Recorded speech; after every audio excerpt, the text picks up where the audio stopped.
굿모닝 YTN 3부 이어갑니다. 가자지구 주민을 위한 3차 구호 물품을 실은 트럭들이 어제도 라파 검문소를 통해 가자지구로 향했지만 여전히 턱없이 부족한 상황입니다. 이런 가운데 이스라엘은 공습을 지속하면서 국경 주민들을 대피시키는 등 지상전 준비 태세를 강화하고 있습니다. 보도에 이상순 기자입니다. 전쟁통에 임시 대피소가 된 학교 운동장에서 어린아이와 어른 할 거 없이 아우성을 칩니다. 언제 끊길지 모를 식량 배급 트럭이 온 겁니다. في جلب والحصول على المواد ونحن نعيش آخر أيام وبعد هيك نظرا لضعف الإمكانيات وقلتها سنوقف هذا العمل لعدم توفر الإمكانيات. 지난 21일 라파 검문소로 들어온 첫 번째 구호 트럭 20대 중 WFP 세계 식량 계획의 구호품은 월요일부터 배급되기 시작했습니다. 다음 날에는 트럭 10대, 23일에 다시 3차분 트럭 20대가 들어왔지만 가자 지구의 인도적 참사를 해결하기엔 턱없이 부족한 상황입니다. 유엔은 가자 지구 주민 200만여 명을 지원하려면 하루에 최소 트럭 100대분의 지원이 필요하다고 보고 있습니다. The truck crossing Rafah border are a small window of hope, but they are nowhere near enough to meet the rising needs of the people inside Gaza. We cannot afford to wait. 이런 가운데서도 가자시티에는 이스라엘의 폭격이 이어졌습니다. 피난민이 몰려있는 가자지구 남부의 라파도 또 쑥대밭이 됐습니다. 반면 레바논과 인접한 이스라엘의 국경 지역은 주민들이 차분하게 대피하고 있습니다. I'm taking my whole family. It's myself, my wife, 3 children, my dog. Won't leave my dog. For how long? I don't know. 전면적인 지상전 개시에 앞선 사전 조치입니다. המשיכו להיערך להתקפה כי היא תגיע. אנחנו נערכים ביסודיות, זאת תהיה התקפה קטלנית, זאת תהיה התקפה משולבת מהיבשה, מהים ומהאוויר. עשו את העבודה שלכם, תתכוננו, אנחנו נפעיל אתכם. 지난 7일 하마스의 기습 공격으로 이스라엘은 1,400여 명이 숨졌지만 이스라엘의 보복 공습으로 인한 가자 지구의 사망자는 5,000명을 넘어섰고 이 중 어린이가 2,000여 명이나 됩니다. 하지만 이스라엘이 지상전을 본격화하면 인명 피해는 더욱 급증할 것으로 보입니다. YTN 이상순입니다. 이스라엘과 하마스의 분쟁에 이란과 헤즈볼라 개입 우려가 커지면서 확전을 바라지 않는 미국의 고민이 깊어지고 있습니다. 이런 가운데 하마스는 인질 2명을 추가로 석방해 이스라엘 지상군 투입의 셈법을 더욱 복잡하게 만들었습니다. 워싱턴에서 권준기 특파원입니다. 조 바이든 미국 대통령은 휴전보다 인질 석방이 우선이라는 입장을 밝혔습니다. 주말에 이스라엘 지상군 투입 연기를 바라는 속내를 말한 뒤 논란이 일자 강경 모드로 돌아선 겁니다.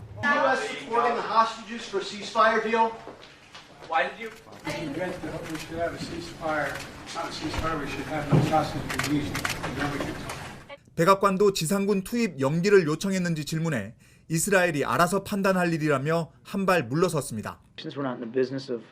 of dictating terms to them, and we're certainly not going to be in the business here from the White House of previewing any future operations one way or the other. 미 국무부는 휴전은 하마스에만 시간을 더 벌어줄 뿐이라며 반대 입장을 더욱 분명히 했습니다. There are rockets, as I said a moment ago, that continue to be launched from Gaza targeting Israel.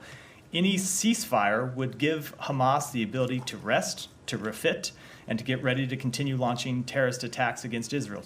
동시에 이스라엘 적대 세력을 향해선 전쟁에 끼어들지 말라는 억제 메시지 강도를 높였습니다.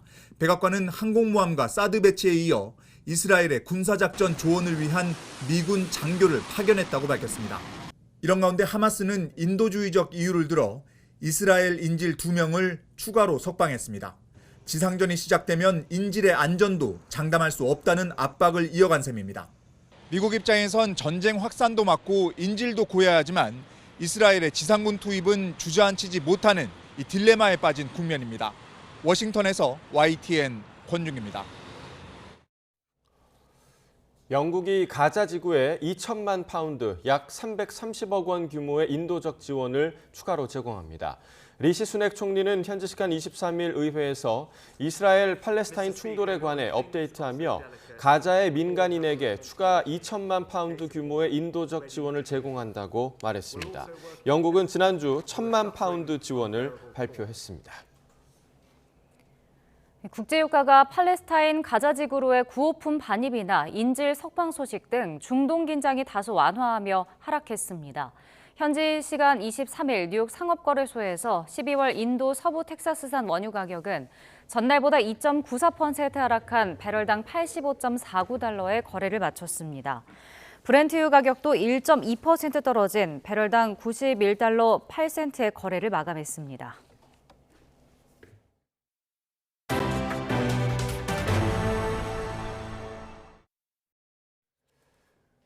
사우디아라비아 국빈 방문 사흘째, 윤석열 대통령은 이른바 1호 영업사원으로서 경제 일정에 주력했습니다.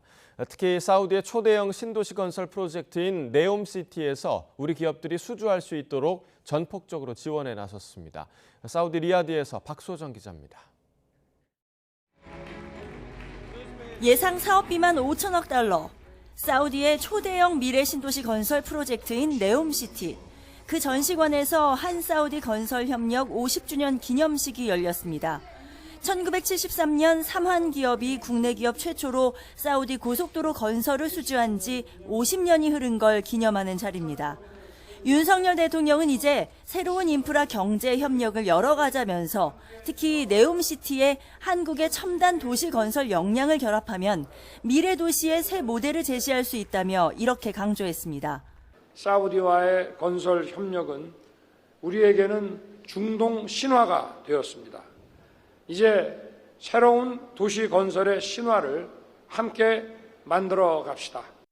행사를 계기로 24억 달러 규모의 가스 플랜트 패키지 계약이 체결됐는데 우리 기업이 중동 최대 셰일가스 매장지에서 천연 가스를 정제하는 플랜트 건설 사업입니다. 중국 등 경쟁이 치열해진 플랜트 시장에서 한국 기업의 위상을 다시 한번 증명한 것입니다. 금년에만 사우디에서 총 86억 불의 해외 건설 사업을 수주하게 되었습니다.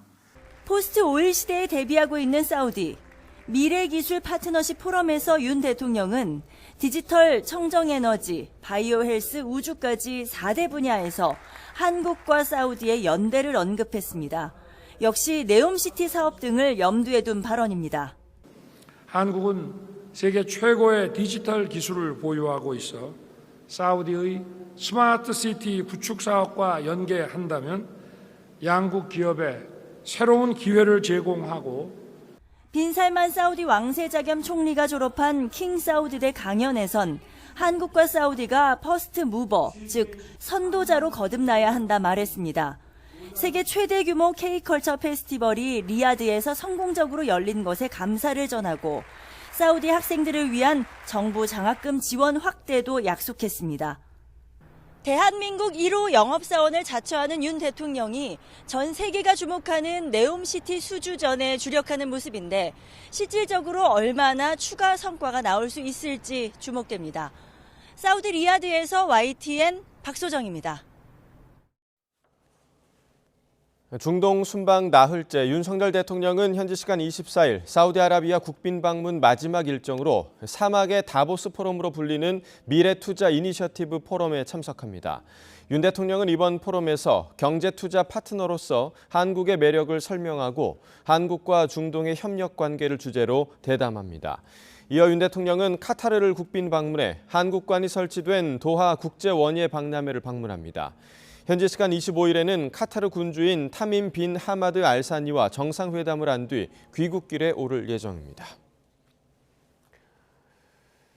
35일 만에 당무에 복귀한 더불어민주당 이재명 대표가 자신의 체포동의안 처리 과정에 대해 더는 왈가왈부 말자며 당 일각의 가결파 징계 요구를 일축했습니다.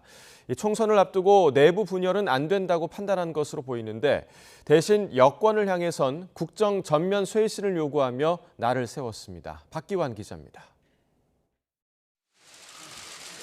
단식 이후 한 달여 만에 당 지도부 회의를 직접 주재한 이재명 대표의 첫 일성은 내부 단결과 단합에 방점이 찍혔습니다. 내년 총선에서 정부 여당에 제대로 맞서기 위해선 민주당 안의 작은 차이는 넘어서야 한다는 겁니다. 체포동의안 처리 과정의 일로 더 이상 왈가왈부하지 않기를 바랍니다. 우리의 역량을 소진하고 시간을 보낼 만큼 현실이 녹록지가 않습니다.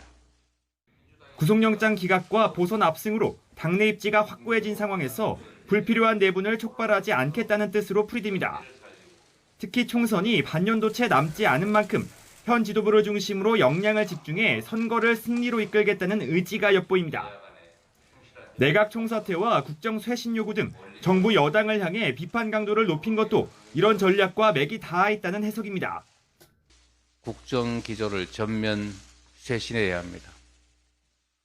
무능과 폭력적 행태의 표상이 되어버린 내각을 총사퇴시켜야 합니다. 정쟁보단 국민 삶을 챙기라는 여론의 지적이 따가운 터라 여권의 민생행보 움직임엔 호응하면서도 기싸움을 이어갔습니다. 의대 정원 확대 등 민생 현안에는 적극 협조하겠지만 국민의힘 김기현 대표가 제안한 여야 대표 양자회담엔 선을 그었습니다. 대신 윤석열 대통령을 포함한 여야정 3자 회동을 역제안했는데 경제 회복과 민생을 챙기기 위해서 여야정 대통령과 여당 대표 그리고 야당 대표 3자 회동을 제안하는 바입니다. 국민의힘은 아직 이 대표와 민주당이 민생을 위해 형식과 조건 없이 만나자는 김기현 대표의 진정성을 받아들일 여건이 갖춰지지 않은 것 같다고 지적했습니다. 사실상 대통령을 포함한 3자 회담은 거부한 건데 다만 전형적 태도 변화를 기대한다며 대응 수위는 조절했습니다. 당무에 복귀한 이재명 대표는 여권과 당 내부를 향해 각각 강원 메시지를 내며 투트랙 행보를 예고했습니다. 재판 출석 등 사법 리스크를 딛고 여당과의 지지율 경쟁에서 성과를 낼 수 있을지 주목됩니다. YTN 박견입니다. 국민의힘 혁신위원장으로 임명된 뒤 김기현 대표와 처음으로 만난 인요한 연세대 의대 교수는 김 대표가 자신에게 무서울 정도로 권한을 많이 부여해 주었다고 말했습니다. 인 교수는 어제 서울 여의도 국민의힘 당사에서 50분가량 진행된 김 대표와의 면담 자리에서 이같이 밝혔습니다. 이어 혁신위원장직은 31년 동안 교편을 잡고 대학병원에서 일한 자신에겐 아주 새로운 일이라며 기회와 시간을 달라고 부탁하고 싶다고 덧붙였습니다. 더불어민주당은 국민의힘 새 혁신위원장에 인요한 연세대 의과대학 교수가 임명된 데 대해 별다른 공식 입장을 내지 않았습니다. 권칠승 수석대변인은 어제 최고위원회의 뒤 기자들과 만나 인 위원장 임명을 어떻게 보는지에 대한 질문에 아직 내부 논의나 언급은 없었다고 말했습니다. 김승희 전 대통령 비서실 의전비서관의 딸이 지난 5월에도 학교폭력으로 신고됐던 것으로 확인됐습니다. 피해자 측은 전치 9주에 달하는 중대상해, 지속적인 학폭 의혹에도 강제전학 조치를 피했다며 법적 대응을 준비하고 있습니다. 보도에 김태원 기자입니다. 자녀의 학교폭력 무마 의혹이 불거지자 7시간 만에 사퇴한 김승희 전 대통령실 의전비서관. 초등학교 3학년 딸 A양은 지난 7월 10일과 17일 두 차례에 걸쳐서 2학년 후배 학생을 학교 화장실에서 리코더와 주먹 등으로 여러 차례 폭행했습니다. 피해 학생은 전치 9주에 달하는 큰 부상을 입었습니다.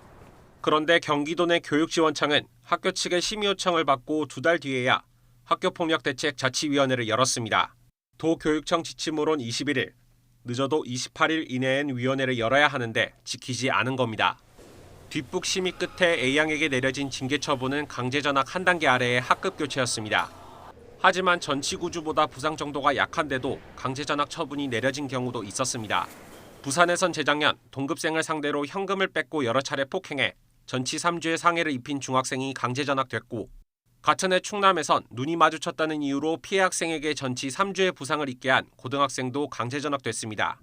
피해 정도를 생각하면 A양에 대한 징계가 지나치게 가벼운 건 아니냐는 지적이 나오는 이유입니다.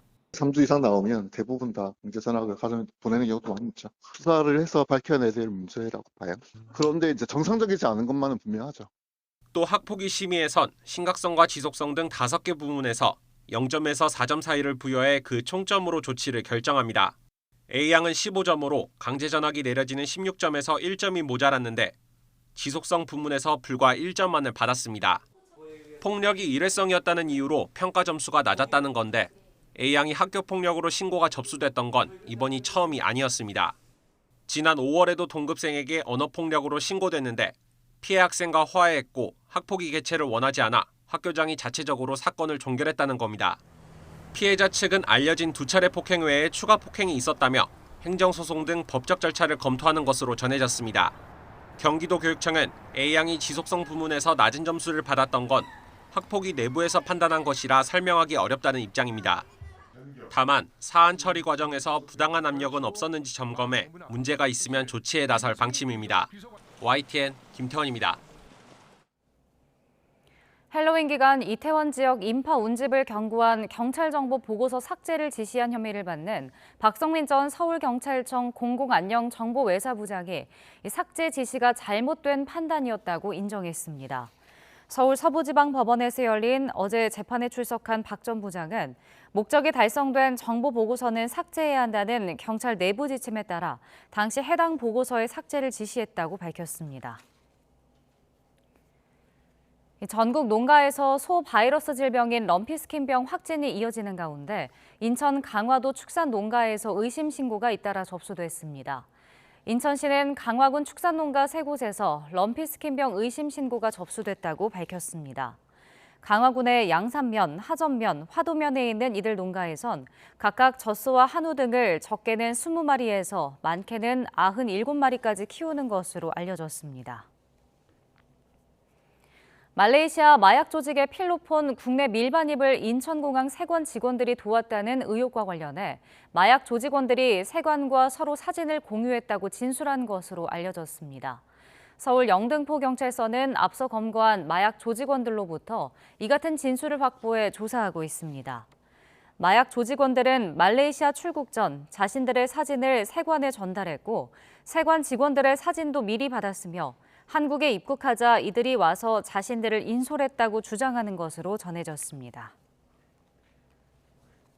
카카오의 창업자인 김범수 미래이니셔티브 센터장이 SM엔터테인먼트 인수 과정에서 불거진 시세 차익 의혹 피의자 신분으로 금감원에 출석해 고강도 조사를 받았습니다.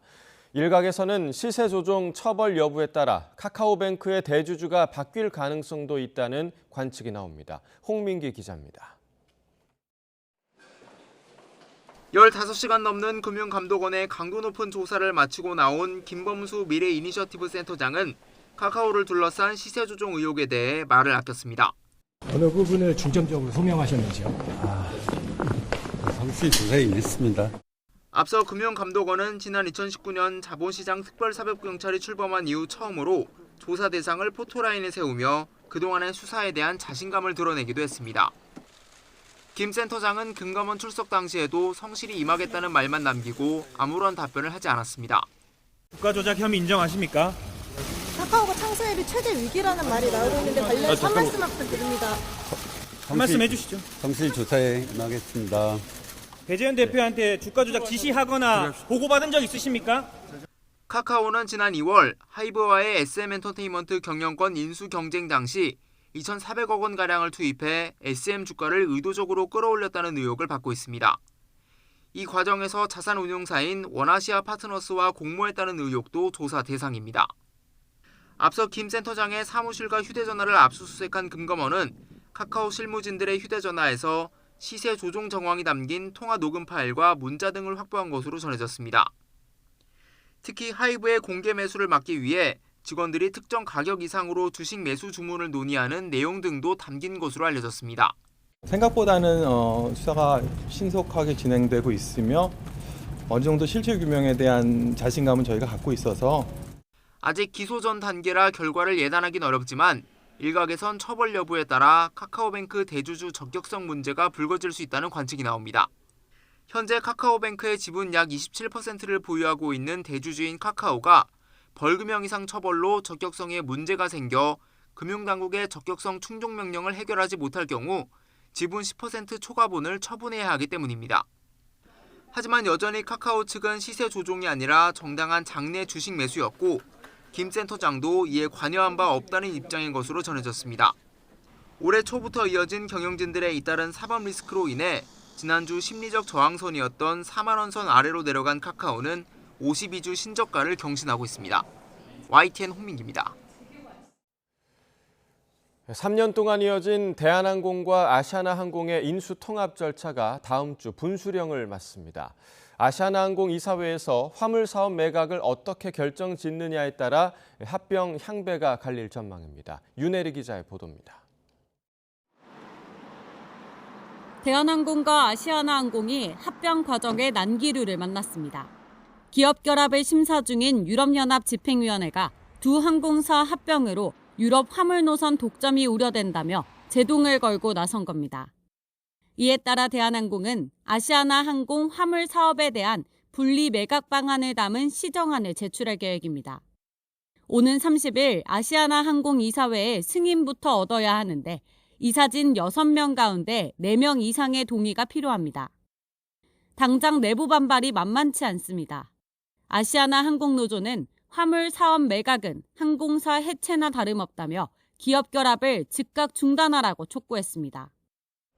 대한항공 입장에서도 알짜 사업인 화물 운송 부문을 떼어내긴 쉽지 않습니다. 다만 EU 심사 문턱을 넘기 위한 불가피한 선택지라는 현실론도 나옵니다. 합병이 불발될 경우 부채 비율이 1,700%를 넘는 아시아나항공이 독자적으로 생존할 가능성이 희박하다는 겁니다. 올해 상반기 기준으로 한 아시아나 총부채가 대략 한 12조 원 정도 달하는 걸로 알고 있고, 이것으로 인한 어떤 이자로만 한 4천억 원 정도 나가는 걸로 알고 있습니다. 지금으로서는 어떤 최적의 대안이 이제 대한항공이 인수하는 거고, 지난 한 2년여 넘게 이것이 진행돼 왔기 때문에.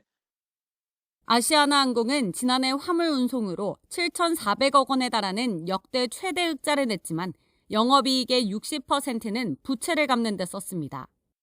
팬데믹이 끝나면서 화물 매출 비중도 급감해 재작년 전체 매출 80% 가까이 차지했던 게 올해 1분기 25%까지 줄어든 상황입니다.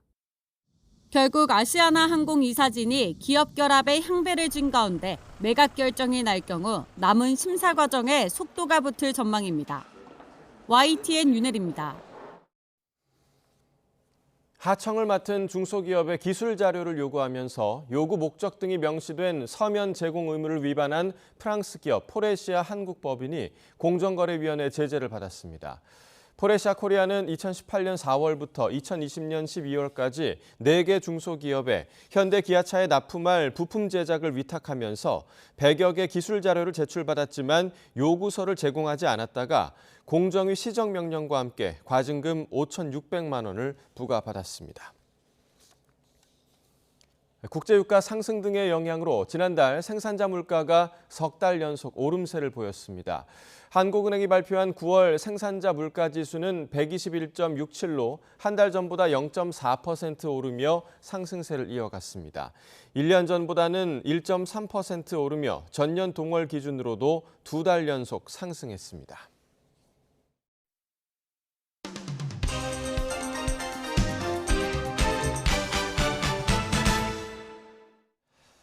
(10월 24일) 화요일입니다. 굿모닝 브리핑 시작합니다. 자, 오늘은 서울신문 일면부터 볼 텐데요. 제목을 보면 민간 아파트 부실 0, LH는 또 철근 누락이라고 쓰여 있습니다. 어제 국토교통부가 전국의 민간 무량판 아파트 단지에 대한 전수조사 결과를 발표했습니다. 그 결과가 이 제목에 이렇게 요약돼 있는데 유독 LH가 발주한 아파트에서만 철근 누락이 또 발견되면서 그 원인이 LH의 역량 부족이라는 데에 초점이 맞춰지고 있습니다. 이 무량판 구조는 비용을 절약할 수는 있지만 상대적으로 공사 기간이 짧아서 현장 관리와 감독이 더 철저해야 합니다. 하지만 LH가 비용 절감에만 매몰돼서 오류를 최소화하는 데 소홀했다는 지적이 나오고 있습니다.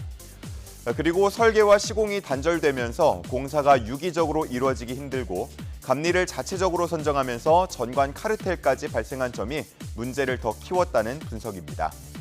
LH는 앞으로 무량판 구조로 시공할 때 오류를 최소화하거나 아예 다른 공법으로 변경할 것을 검토하고 있다는데요. 관련해서 조만간 종합대책을 내놓을 예정으로 알려져 있습니다. 기사에 나온 표현대로라면 LH는 사면 초과에 빠진 분위기인데요. 과연 어떤 대책이 나올지 주목됩니다. 자, 다음은 로스쿨 이야기를 다룬 경향신문 기사 보겠습니다. 최근 5년 동안 로스쿨에 입학한 학생들의 출신을 분석한 결과 10명 중 9명이 수도권 대학 출신인 것으로 나타났습니다. 서울 소재 로스쿨만 봤을 때에는 94.5%가 수도권 대학 출신이었고 비수도권 로스쿨의 경우는 81.2%가 수도권 대학 출신으로 나타났습니다.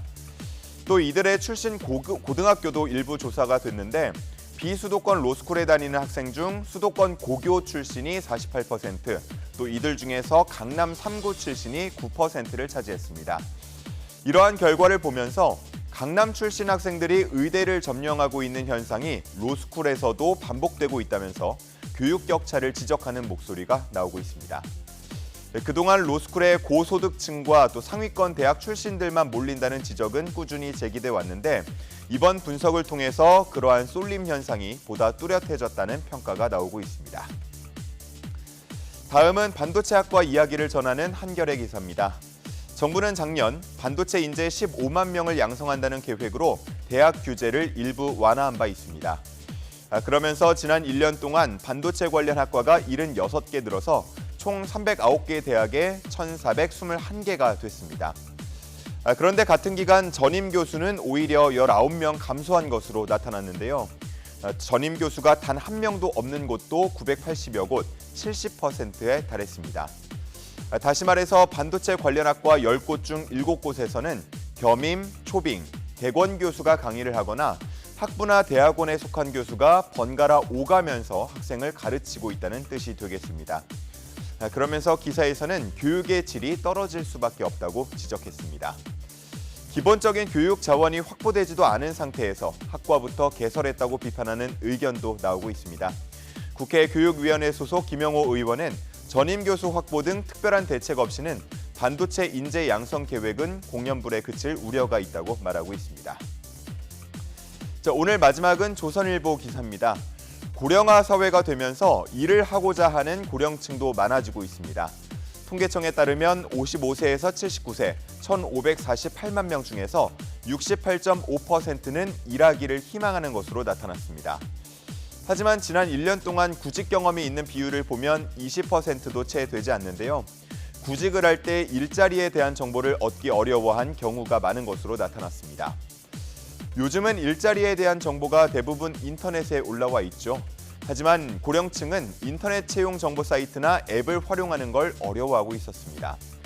심지어 어려워하면 다행이다, 아예 그렇게 이용할 수 있다는 걸 모르는 경우도 많다라는 얘기까지 나오고 있습니다. 주변에서 도울 사람이 없다면 채용 공고를 찾거나 지원을 하기가 상당히 어려운 상황이 됐다고 볼 수 있겠는데요. 그러다 보니까 전문가들은 고령층에 대한 디지털 교육이 필요하다고 말하고 있습니다. 노인을 단지 돌봄의 대상으로 볼 것이 아니라 본인 의사가 있다면 예비 근로자로 대우를 해야 하고 맞춤형 구직 정보를 쉽게 접할 수 있도록 지원해야 한다는 의견입니다. 10월 24일 아침 신문 살펴봤습니다. 지금까지 굿모닝 브리핑이었습니다.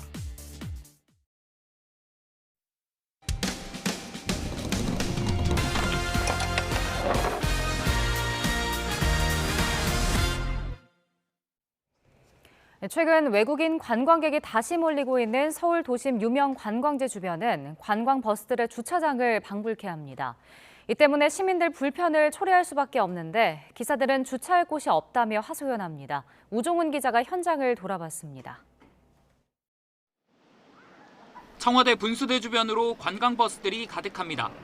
한쪽 도로에는 버스를 세울 수 있지만 반대편에 주차한 차들은 모두 불법입니다. 도로에는 이처럼 불법 주정차 금지 구역을 알리고 또 차량들은 인근 주차장으로 이동해달라는 현수막이 붙었지만 보시는 것처럼 관광객들을 태운 버스들이 가득 주차되어 있습니다. 청와대 주변만이 아닙니다. 명동과 남대문, 청계천과 남산 등 서울 주요 관광지마다 불법 주차된 관광버스를 쉽게 찾아볼 수 있습니다. 관광객 받겠다고 선전만 막 해놓지 막상 나오면은 그 버스 기사들은 죽을 지경에 지금 쫓겨다니느라고. 그나마 관광버스 48대를 댈 수 있는 주차장을 갖춘 경복궁 역시 밀려드는 버스를 감당하기에는 역부족입니다. 담벼락을 따라 수십 대의 버스가 비상등을 켠 채 30분 정도를 대기했다 들어가고 이 여파로 주변 도로에 차량 경적 소리가 끊이지 않습니다. 그때그때 틀려요. 도깨비예요, 도깨비. 어쩔 때는 막 뚫렸다가 어쩔 때는 막 1시간, 2시간 기다릴 때도 있고 주말 같은 경우는 승용차들 여기 다 깔려 있어 못 들어오고 막 그래요. 한 관광버스 업체는 호텔에 주차할 수 없다 보니 건물 앞에서 짐을 싣고 내려야 하는데 지난달 부과된 과태료만 100만 원 넘는다고 하소연합니다. 호텔에는 주차장이 없어요. 들어갈 수도 없고 이 차 크기도 있고 그리고 안으로 들어갈 수 있는 여건이 안 돼요. 그래서 도로에서 내려줄 수밖에 없는 상황이거든요.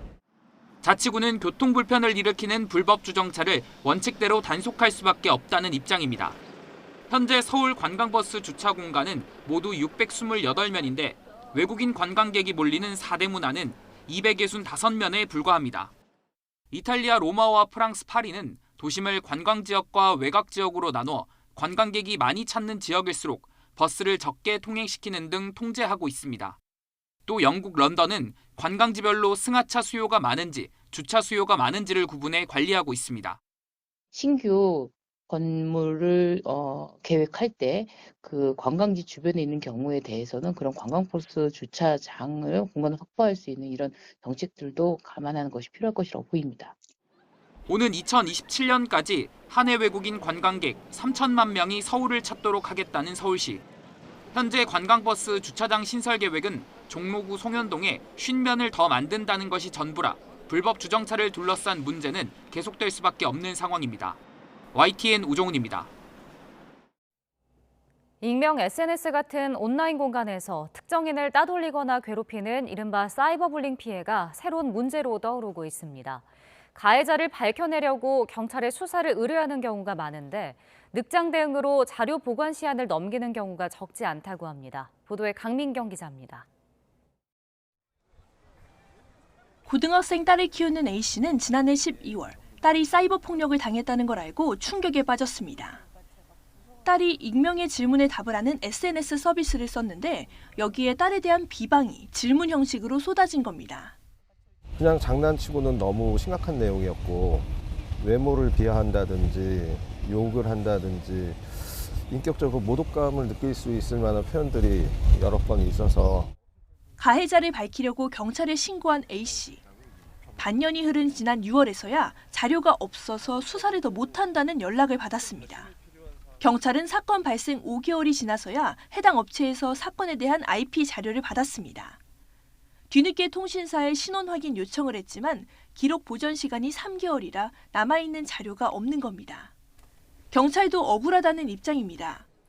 해외에 서버가 있는 SNS 업체가 자료 제출을 미루면 경찰도 손쓸 도리가 없다는 겁니다. 하지만 경찰은 사건 발생 2개월이 지나서야 처음으로 업체에 IP 자료를 요청했던 것으로 확인됐습니다. 경찰의 미진한 수사 때문에 누군지 찾아내지도 못하고 그 아이 가슴에 멍울이 지지 않을까 부모로서 좀 걱정이 됩니다. 이처럼 익명 애플리케이션을 이용한 사이버불링 피해가 학교 폭력의 새로운 문제로 떠오르고 있습니다. 방송통신위원회의 보고서에 따르면 지난 1년 동안 사이버 폭력을 경험한 청소년은 37.5%나 됩니다. 학교 폭력 피해 학생의 98%가 사이버 폭력을 경험했다는 설문조사도 있습니다. 경찰은 수사팀과 전문 인력을 보강해야 되고요. 이 SNS 운영사와 원활한 소통과 협조 체계도 구축해야 합니다. 익명에 숨은 사이버 폭력도 반드시 처벌받는다는 인식이 자리 잡히려면 경찰의 발빠른 대응이 필요하다는 지적이 나옵니다. YTN 강민경입니다.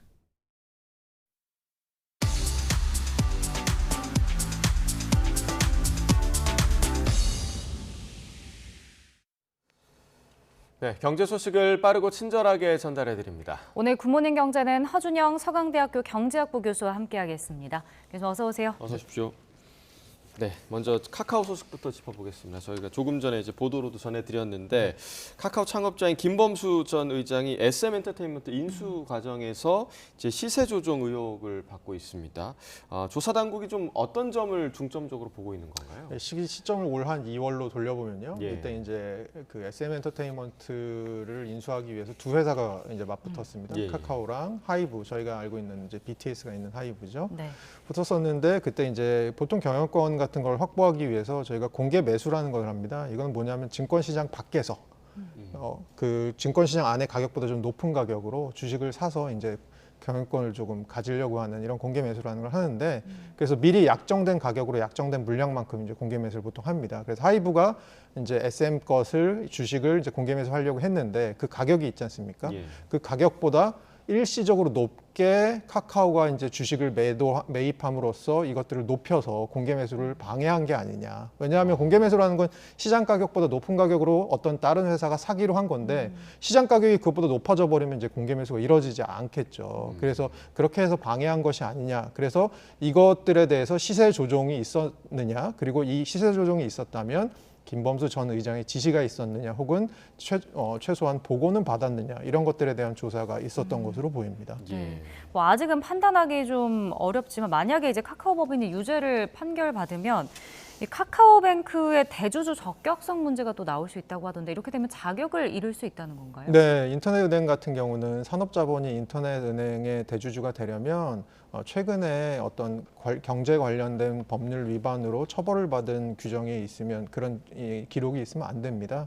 이 경우에는 대주주의 요건을 잃고 최대 보유할 수 있는 지분이 10%로 줄어들거든요. 현재 카카오뱅크의 그 지분을 갖고 있는 것을 보면 카카오가 한 27% 정도 갖고 있고 그 다음에 한국투자증권이 한 27% 정도 갖고 있고 그 외에 이제 갖고 있는 분들이 있는데 이것들이 이제 만약에 지금 이미 김범수 전 의장이 조사를 받고 있고 이미 이제 한 분이 구속이 되신 분이 계세요. 그랬을 때 이렇게 개인들이 과연 저지른 것이 확정됐을 때 그것이 과연 법인의 책임으로 이제 넘어갈 수 있느냐. 그래서 과연 그것이 법인의 책임으로 넘어갔을 때 사실은 그럼 법인이 이런 것들을 위반한 것이 되지 않습니까? 그렇게 됐을 때 제가 지금 말씀드린 그런 대주주로서의 요건을 잃게 되고요. 그럴 경우엔 지분을 이제 팔아야 하는 경우가 생겨서 대주주로서의 자격을 잃을 수밖에 없는 그런 상황이 벌어질 수도 있다. 근데 지금 법 밖에서는 지금 얘기를 들어보니까 이게 개인의 예를 들어 비위로 발견이 되더라도 그것을 법인의 비위로 생각할 수 있느냐에 대해서는 조금 의견이 분분한 것 같습니다. 그래서 우선은 개인의 비위가 이제 그 법원에서 판결이 나올 때까지 보고 그 다음에 어떻게 이게 법인의 비위로 넘어갈 수 있는지에 대해서 좀 봐야 될 것 같다라는 의견이 좀 많은 것 같습니다. 네. 조사 결과 그리고 해석 여부를 좀 지켜봐야 할 것 같고요. 그렇습니다. 이런 그 카카오와 관련한 문제가 잊을만 하면 이제 나오고 있는데 이른바 뭐 도덕적 해이 문제 뭐 사실 이번이 처음이 아니죠. 그래서 사실은 저희가 사실 카카오가 최근에 문어발식 확장을 하지 않았나라는 얘기들을 좀 하고 있습니다. 예를 들어서 2018년에 65개였던 계열사 개수가 2022년 8월 기준으로 한 144개까지 늘어난 상황이고요. 그러면 예를 들어서 이것은 기업의 판단일 수 있는 거죠. 이렇게 문어발식 확장을 하면 보통 기업 입장에서 손해가 있을 수도 있는 게 본인들이 전문성이 없는 분야에 진출하다 보면 아무래도 기업은 수익성이 좀 악화될 가능성이 있고 그거는 기업의 판단이니까 저희가 뭐라고 할 부분은 아닐 수도 있는데 문제는 카카오가 영위하고 있는 사업의 특성을 봐야 되는 게 하나가 있는 것 같아요. 그게 뭐냐면 사실은 저희 톡을 쓰고 이러다 보니까 저희 개인의 데이터들을 다 갖고 있잖아요. 그럼 개인의 특성을 분석하고 이런 것들을 통해서 이게 골목 상권 같은 것을 침해해서 조금 어떤 중소기업의 영업 범위를 이제 침해한 것이 아니냐 이런 것들에 대해서 좀 독과점의 위반 소지가 있는 것이 아니냐라는 게 오히려 저는 되게 중요한 이슈인 것 같고요. 거기에 대해서 공정위가 어떤 액션을 취하느냐를 좀 지켜볼 필요가 있을 것 같고요. 이것뿐만이 아니고 작년 10월에는 이제 판교 데이터 센터 화재가 있어서 카카오가 먹통이 되었던 게 있는데 사실은 최근에 작년에 저희 코로나 때 생각해 보면 카카오톡이 날라오는 것이 이제 일종의 공공의 역할도 하지 않습니까? 뭐 예를 들어서 그 바이러스 알림 같은 것들이 이제 그렇게 오지 않습니까? 그러니까 사실은 이럴 때 데이터 센터가 화재가 나서 카카오가 먹통이 된 게 약간 이제 공공의 부분에서 문제가 생길 수 있는 부분도 있기 때문에 이런 부분도 중요할 것 같고요. 이 외에도 경영진이 뭐 스탁 옵션을 팔고 이제 먹튀했다는 논란이나 아니면 또 경영진 일부가 뭐 회사의 자금을 가지고 게임 머니를 샀다거나 이런 개인 비위들의 문제들이 지속적으로 나왔던 부분이 있습니다. 네. 뭐 이런 문어발식 확장까지 얘기해 주셨는데 카카오의 경영 방식이 이제 한계를 맞았다 이런 분석도 있더라고요. 좀 변화가 필요할 것으로 보시나요?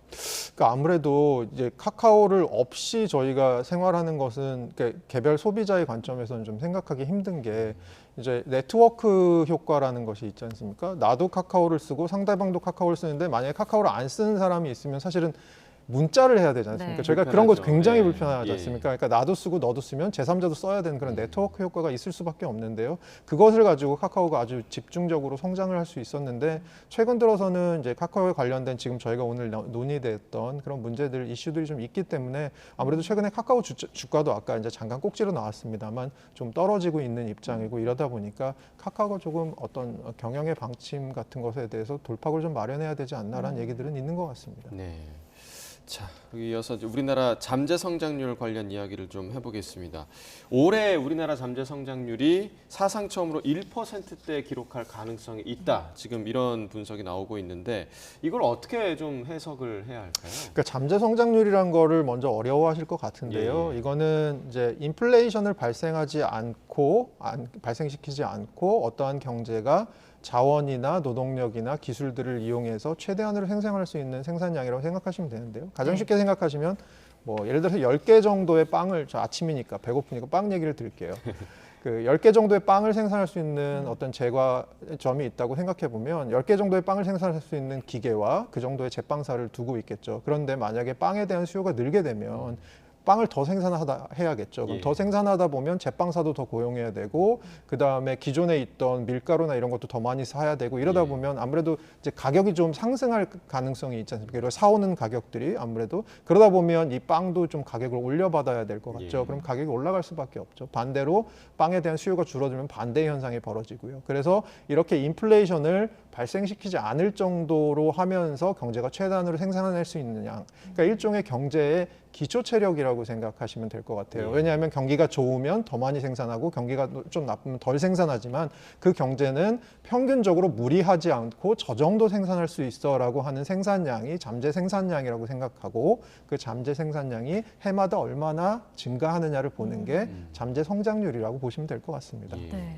그런데 이게 이제 최근 들어서 문제가 되는 건 2010년에 한 3.8% 정도였거든요. 예. 근데 이게 최근 들어서 이제 1.9%까지 거의 반토막이 난 상황입니다. 가장 최근에 OECD가 1.9% 올해 한국의 잠재 성장률이 그 정도일 거라고 생각하는데요. 그러면 결국은 이제 경제의 기초 체력이 지속적으로 좀 약해지고 있는 부분이 아닌가, 혹은 경제가 굉장히 활력이 없는 경제가 되고 있는 것이 아닌가, 이런 부분이 문제가 될 수 있고요. 잠재 성장률은 사실 생각해 보시면 경제가 발전하면서 떨어질 수밖에 없습니다. 뭐 인구 구조도 고령화되고 뭐 사실 기술 발전이라는 것도 이제 한계가 있을 수 있고 이렇다 보니까 그런데 문제는 우리보다 경제 규모가 큰 선진국이라고 불리는 나라들보다도 올해 잠재 성장률, 내년 잠재 성장률 추정치가 좀 작게 나왔다. 이런 부분들에 있어서 조금 경고음이 들리는 것 같습니다. 예. 네. 그럼 지금 이렇게 10년 사이에 절반 수준으로 떨어질 정도로 하락폭이 좀 크다고 말씀해 주셨는데 이런 것들에 있어서 산업적으로는 뭐 규제 같은 것들도 좀 이렇게 영향을 미쳤다라고 볼 수 있는 건가요? 그렇죠. 아무래도 신산업 같은 경우에 나왔던 예를 들어 새로운 산업이 나오려고 했을 때 규제가 있다거나 아니면 기존의 그 산업을 영위하고 있던 다른 기업들의 저항이 있다거나 이런 것들을 사실 정치 과정이나 여러 가지 과정을 통해서 좀 풀어주는 것이 필요한데 그런 것들이 풀어지지 못했을 때 그러면 사실 새로운 기술 혁신이나 신산업들이 나오는 것을 좀 저해될 수 있고요. 이런 것들이 성장률을 조금 ဃ갉아먹을 수 있는 부분이 있고 또 한편으로는 우리나라 같은 경우는 사실은 이제 너무나도 익숙한 얘기지만 고령화, 저출산 이 부분이 너무나도 빨리 이루어지고 있는 나라이기 때문에 이 부분에 있어서 사실 올 초에 나왔던 골드만삭스 보고서 같은 경우 보면 물론 어느 한 투자은행의 보고서긴 합니다만 우리나라가 한 2060년, 70년대로 가면 사실 지금과 같은 정도의 경제 수준을 누리지 못할 것이다. 굉장히 많이 하락할 것이다. 그런데 그 이유는 가장 큰 이유는 아마 빠른 고령화, 인구 구조 고령화일 것이다라고 얘기를 하거든요. 아무래도 인구 구조가 고령화되면 일할 수 있는 분들이 줄어들고 그러다 보면 사회가 조금 어떻게 보면 경제 성장의 잠재적인 가능성이 좀 떨어질 수밖에 없는 부분이 있을 것 같습니다. 네. 그러니까 규제 문제 또 지적해 주신 고령화 문제 외에도 경제적인 구조적으로도 좀 개선이 필요한 점은 어떤 점이 있을까요? 사실은 제가 주위에 이 생산성 부분을 하시는 이제 성장률 쪽에서 생산성을 하시는 교수님들하고 이제 막 하면서 제가 많이 배운 것 중에 하나는 우리나라 데이터를 보면 이런 게 보입니다. 제조업 쪽의 생산성 괜찮습니다. 그리고 특히 제조업 중에서도 규모가 큰 제조업의 생산성은 괜찮습니다. 그런데 영세한 제조업 쪽의 생산성이 조금 떨어지고요. 딴 나라보다 영세한 제조업의 비중이 좀 큽니다. 요게 하나고요. 근데 전반적으로 보면 제조업 생산성은 나쁘지 않습니다. 문제는 어디냐? 서비스업 생산성이 안 좋습니다. 근데 우리나라 서비스업 생산성이 왜 안 좋냐라고 생각해 보면 저희는 사실 규모의 경제라는 것이 있어서 규모가 커지면 커질수록 생산성도 좀 좋아진다고 생각하거든요. 그럼 우리나라 서비스업 생산성이 왜 안 좋냐라고 생각해보면 서비스업이 영세한 부분이 많습니다. 저희가 생각해보면 자영업 같은 부분 생각해봐도 되게 영세한 개인 자영업, 그래서 고용원 없는 자영업 이런 부분들이 굉장히 많지 않습니까? 이런 부분들의 생산성이 좀 낮습니다. 그러면 결국은 산업 구조적으로 봤을 때는 이렇게 조금 서비스업 쪽의 생산성을 어떻게 늘릴 수 있는지 여기에 대해서 뭐 저희가 많은 분들이 얘기하는 것 중에 하나가 뭐 예를 들어서 타다 같은 서비스가 나왔을 때 이것을 무조건 없앨 것인지 규제를 할 것인지 아니면 이것들을 조금 더 생산성이 높은 모델로 가져가서 사회 안으로 들어올 경제 안으로 받아들일지에 대해서 좀 대타협을 하는 논의들도 필요하고 단순히 기존의 산업계의 논의뿐만이 아니고 사용자의 논의, 소비자의 논의들도 필요하다 이런 것들을 얘기하는데 이런 식으로 서비스업의 생산성을 높일 수 있는 방안들에 대해서 저희가 좀 생각해 보는 것이 되게 중요하지 않나라는 생각도 듭니다. 네. 그 어제 국회 국정감사장에서 또 이창용 한국은행 총재도 이렇게 말을 했습니다. 현재 경제 성장률이 잠재 성장률보다 낮아서 경기 침체기인 건 맞다 이렇게 말을 했는데 또 미국 기준금리나 국제유가 같은 대외 환경도 언급을 한 거죠. 네, 그러니까 우선은 현재 경기 국면이 어떠냐를 판단할 때 잠재 성장률이라는 게 일종의 평균적으로 성장할 수 있는 거니까 그것보다 저희가 성장률이 낮으면 현재 경기가 좀 저성장 국면 혹은 불황에 들어와 있다고 생각하는데 지금 그런 시기라고 인정을 한 것 같고요, 총재께서. 또 하나는 미국 금리가 생각보다 오래 고금리가 지속될 것 같아서 이 부분에 대해서 모니터링과 대응이 필요하다라는 게 또 하나. 그 다음에 얘기는 유가 관련돼서는 지금 이 전쟁이 이스라엘과 팔레스타인 간의 전쟁, 하마스 간의 전쟁이 어떻게 풀려나갈지 모르기 때문에 불확실성이 너무 큰 상황이고 이것들이 저희가 생각했던 기존의 물가 경로 전망을 조금 바꿔야 될 가능성을 좀 들이우는 것 같다. 그래서 그런 측면에서 주시해야 될 것 같다라는 얘기들을 했습니다. 그래서 결국은 이게 올해 우리 경제에 좀 하방 리스크들이 있는 것 같다. 그리고 이 리스크들 중에 일부는 좀 중장기적으로 내년이나 이후까지도 영향을 미칠 수 있는 부분이 있을 것 같다. 예를 들어서 미국의 고금리 지속 같은 경우는요. 그래서 이런 부분들에 대해서 이제 답변을 한 것으로 보입니다. 네. 그러니까 대내외적으로 좀 경제적으로 좋지 않은 상황임은 분명해 보이네요. 자, 마지막으로 그 밤사이 해외 경제 상황 짚어보겠습니다. 먼저 국제유가 그리고 미국 국채금리 상황은 좀 어땠나요? 이게 국제유가는 약간 떨어진 게 이제 중동에서 생각보다 이제 전쟁이 빠르게 확전되진 않을 것 같다라는 생각이 하나 있고 그 다음에 지금 아까 방금 전에 말씀드린 대로 미국의 고금리가 이렇게 오래 지속되고 하다 보면 결국 미국 경기가 조금 침체로 들어갈 수 있는 뭐 약한 침체라도 이런 가능성이 있는데 이러다 보면 아무래도 원유 수요가 좀 하락할 수 있고 그러면 원유 가격에 좀 덜 상방 압력을 줄 수 있다 이런 것 때문에 국제유가는 하락한 것 같고요.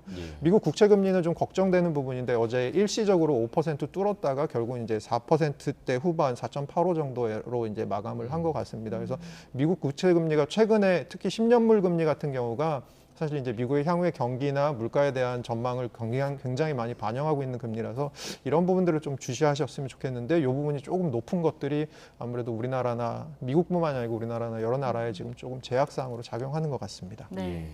해외 증시, 뉴욕 증시는 또 어땠나요? 이게 그 뉴욕 증시 보면 나스닥만 상승했고요. 나머지 다우나 S&P는 떨어졌는데 결국은 이제 다우나 S&P 떨어진 거는 이제 미국의 경기 지금 특히 연준의 고금리 지속 같은 것들을 이슈가 있고요. 그 다음에 나스닥만 상승한 거는 최근에 빅테크 기업들의 실적이 굉장히 좋을 것으로 기대가 됩니다. 근데 이번 주가 빅테크 기업들의 실적 발표가 있는 주거든요. 그래서 나스닥이 그것들을 선반영하면서 좀 상승하고 있는 그런 상황인 것 같습니다. 네, 알겠습니다. 오늘 굿모닝 경제 여기까지 듣겠습니다. 허준영 교수와 경제 이야기 나눠봤습니다. 고맙습니다.